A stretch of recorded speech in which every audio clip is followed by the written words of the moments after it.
Pete Mogavero from Anchor Industries, really one of the anchor industries within our region of Indiana's Great Southwest. And Pete, tell us a little bit about this company that started in 1892.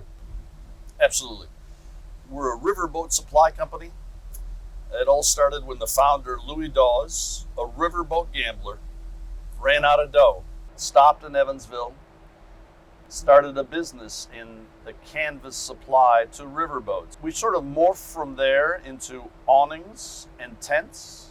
Today, we're the largest tent producer in the United States. We're in the hospitality business. We make tents for weddings, for PGA events, for conventions, all sorts of special events. Well, you certainly have, your business has changed from where you started today, or back in 1892 to where you are today, in particular as it relates to the pandemic. Obviously, the hospitality industry itself has been impacted by this, but you've been able to maintain your base of employment here and continue to grow. So tell us about the pivot, that kind of course correction that you've made. At the beginning of spring, we saw the hospitality business start to dry up. They didn't postpone special events, they just canceled them. Right.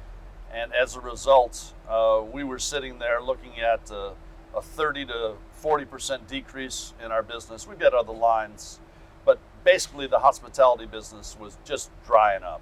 What we decided to do was focus on things that weren't relating to the hospitality business, but things that related to the pandemic business. We put together a outstanding flyer for our customers and said, hey, we know where you're at, but have you thought about tents for pandemic screening?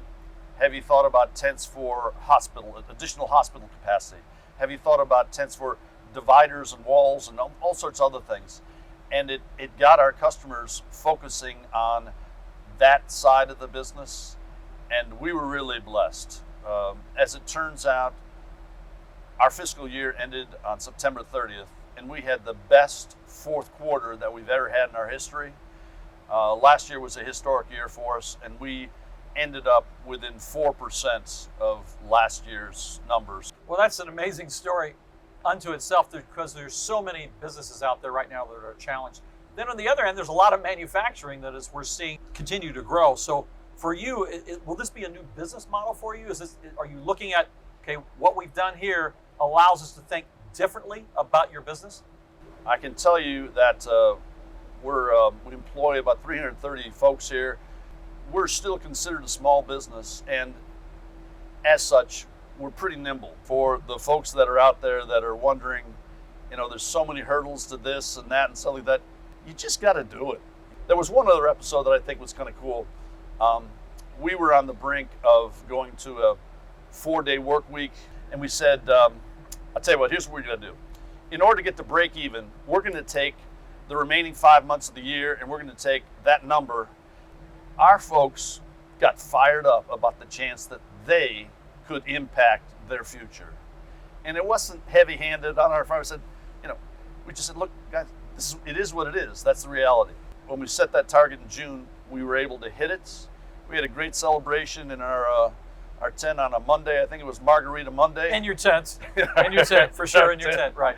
Well, let's talk quickly about the location here. Evansville is just a great spot for companies to flourish. It is such a welcoming community. There's so many resources to help businesses. It's a community that cares for its people. We have international customers and nationwide customers, and they tell us over and over again, when they talk to our salespeople, when they deal with our quality control, when they deal with engineering and so on, how nice our people are. And we're blessed to have a lot of those folks working here at Anchor. Well, I think that sort of really sums it up well for us. I want to thank Pete for being a part of this today, and I want to thank everyone at Indiana's Great Southwest.